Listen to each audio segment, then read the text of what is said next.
Hello friends, വനു glow ബ്ലോഗിലേക്ക് എല്ലാവർക്കും സ്വാഗതം. ഇന്ന് നമുക്കൊരു അവലുണ്ട ഉണ്ടാക്കാമേ.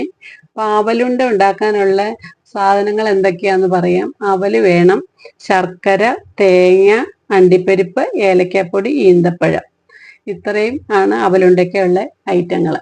പിന്നെ അതിനകത്ത് ആദ്യം നമ്മൾ അണ്ടിപ്പരിപ്പ് എടുത്ത് അതൊന്ന് ചൂടാക്കണം. ചൂടാക്കി ഒന്ന് ചെറുതായിട്ടൊന്ന് വറുത്ത് അതിൻ്റെ ആ ഒരു പച്ചച്ചുവയെല്ലാം മാറണം. ഒത്തിരി വറുക്കണ്ട, എണ്ണയിലൊന്നുമല്ല, അല്ലാതെ ചുമ്മാ ഒന്ന് ചൂടാക്കി എടുത്താൽ മതി. അപ്പം അതിൻ്റെ ആ പച്ചച്ചുവയെല്ലാം പോയി കഴിഞ്ഞിട്ട് വേണം അത് നമുക്ക് പൊടിച്ചെടുക്കാനായിട്ട്. അപ്പം അത് എടുത്തിട്ട് അത് പൊടിച്ച് വെക്കണം. പിന്നെ നമ്മൾ അവല് ചൂടാക്കണം.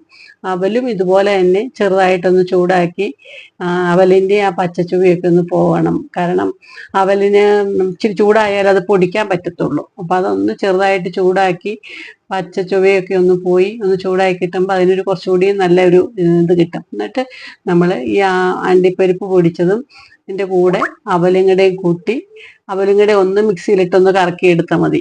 അപ്പം അത് നന്നായിട്ട് പൊടിഞ്ഞ് കിട്ടും. ഒത്തിരി പൊടിയൊന്നും വേണ്ട. അവല് ആവശ്യത്തിന് പൊടിഞ്ഞാൽ മതി. ഒത്തിരി പൊടിഞ്ഞ് കഴിഞ്ഞാൽ പിന്നെ അതങ്ങ് ഒത്തിരി പൊടി പോലെയായിപ്പോൾ നമുക്ക് ഉരുട്ടാൻ പറ്റത്തില്ല. അപ്പം അവല് ചെറുതായിട്ടൊന്ന് പൊടിച്ചാൽ മതി, ഒത്തിരി പൊടിക്കണ്ട. പിന്നെ അതിൻ്റെ കൂടെ അവലൊന്ന് പൊടിഞ്ഞ് കഴിയുമ്പോൾ അതിൻ്റെ കൂടെ ശർക്കര നമ്മൾ ചീകി എടുക്കണം. ശർക്കര അല്ല, ഉരുക്കി എടുക്കുമ്പോൾ പക്ഷെ അതിൻ്റെ കറക്റ്റ് അളവ് ഒത്തിരി അങ്ങ് ലൂസായി പോകും. അത് കാരണം ശർക്കര ചീകി ഇടാമുള്ളൂ. അത് ചീകി എടുത്ത് അതിൻ്റെ കൂടെ തേങ്ങയും, അതിനാവശ്യമുള്ള തേങ്ങ, ഒത്തിരി തേങ്ങ വേണ്ട, കുറച്ച് തേങ്ങ, പിന്നെ ഏലക്കാപ്പൊടി, ഈന്തപ്പഴമൊക്കെ വേണമെന്നില്ല കേട്ടോ. അണ്ടിപ്പരിപ്പ് ഈന്തപ്പഴമൊക്കെ ഓപ്ഷനില്ല, കാരണം അത് ആവശ്യമുണ്ടെങ്കിൽ ഇട്ടാൽ മതി. ഞാനിപ്പോൾ ചേർത്തുന്നേ ഉള്ളൂ. പിന്നെ ഏലക്കാപ്പൊടി, ഈന്തപ്പഴം ചേർത്തില്ലെങ്കിൽ കുഴപ്പമില്ല, ശർക്കര ഉള്ളതുകൊണ്ട് മധുരമുണ്ട്. പിന്നെ ഈന്തപ്പഴം കൂടെ ചേർക്കുമ്പോൾ കുറച്ചുകൂടി ഒരു നല്ലൊരു ഇത് കിട്ടും.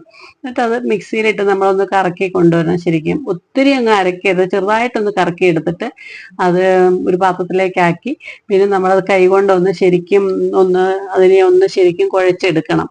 കുഴച്ച് അത് ഉരുട്ടാൻ നല്ല എളുപ്പം. അത് കുഴഞ്ഞു കിട്ടും. ഈന്തപ്പഴവും ശർക്കരയും തേങ്ങയും ഉള്ളത് കൊണ്ട് ഒന്നുകൂടി കുഴഞ്ഞു കിട്ടും.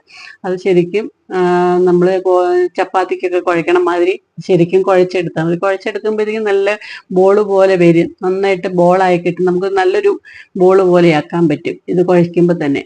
എന്നിട്ട് പിന്നെ ചെറിയ ചെറിയ ഉരുളകളാക്കണം. നല്ലതായിട്ട് നമ്മൾ അമർത്തി ഒന്ന് ഉരുളയാക്കിയാൽ മതി. അപ്പോഴത്തേക്ക് അത് നല്ല പൊട്ടാത്ത രീതിയിലിരിക്കുക, അല്ലെങ്കിൽ ബോളങ്ങ് പൊട്ടിപ്പോകും. ഇത് പക്ഷെ മയം ഉള്ളത് കൊണ്ട് നല്ല എളുപ്പമുണ്ട്. കുറേശ്ശെ അങ്ങനെ ബോളാക്കി എടുത്ത് ചെറിയ ചെറിയ ഓരോ ബോള് പോലെ അത് നമ്മുടെ ഇഷ്ടത്തിനനുസരിച്ചുള്ള വലിപ്പത്തിന് ചെയ്യാം. ഞാനിപ്പോൾ ചെറിയ ബോളാക്കി എടുത്തത്. അത് വലിയ ബോളാക്കി എടുക്കാം, എങ്ങനെ വേണ്ടി അതൊക്കെ അവരവരുടെ ഇഷ്ടമനുസരിച്ച് ഓരോന്ന് ചെയ്യാം. അങ്ങനെ ബോളാക്കി എടുത്ത് വെച്ച് കഴിഞ്ഞാൽ ഇത് എത്ര ദിവസം വേണമെങ്കിലും ഇരുന്നോളും. പിന്നെ ഈ തേങ്ങ പച്ചക്ക് ഇട്ടല്ലേ നമ്മൾ എടുക്കുന്നത്, അതുകൊണ്ട് കുറച്ച് ദിവസം കഴിയുമ്പോഴത്തേക്കും വെളിയിൽ വെച്ച് കഴിഞ്ഞാൽ അത് കനച്ചു പോകും. ഇത് നമ്മൾ ഫ്രിഡ്ജിൽ വെച്ച് സൂക്ഷിക്കണേ നല്ലത്. പക്ഷെ എത്ര ദിവസം വേണമെങ്കിലും ഇരുന്നോളും. ഞങ്ങളൊക്കെ കുറേ ഉണ്ടാക്കി ഒന്നിച്ച് വെക്കാറുണ്ട്. അപ്പോൾ അതങ്ങനെ ചീത്തയായി പോകത്തില്ല. ഇത് ഫ്രിഡ്ജിൽ വെക്കണം, ഈ തേങ്ങ ഉള്ളത് കൊണ്ട്. അല്ലെങ്കിൽ കുഴപ്പമില്ല. പക്ഷെ നല്ല 4 മണി പലഹാരമായിട്ട് ശരിക്കും കഴിക്കാം. പണ്ടൊക്കെ സ്കൂൾ വിട്ട് വരുമ്പോൾ ഞങ്ങൾക്ക് ഉണ്ടാക്കി അമ്മ തരാറുള്ള ഒരു അവലുണ്ടയാണ്. അന്നൊന്നും ഈന്തപ്പഴവും അണ്ടിപ്പരിപ്പും ഇടാറില്ല, ബാക്കി എല്ലാ ചേരുവകളും ഉണ്ടായിരുന്നു. പക്ഷെ നല്ലതാ. വൈകിട്ട് 4 ചായയുടെ കൂടെ നമുക്ക് കഴിക്കാനായിട്ട് നല്ലതാണ്. ഇതിപ്പോൾ ഒരു 5-6 ബോളൊക്കെ നമുക്ക് കഴിക്കാൻ തോന്നും. നല്ല ടേസ്റ്റുമാണ്. നല്ലൊരു അവലുണ്ട്. നമുക്ക് അരി വറുത്ത ഉണ്ട ഉണ്ടാക്കത്തില്ല, അതിൻ്റെയൊക്കെ വേറൊരു രീതിയാണെന്നേ ഉള്ളൂ.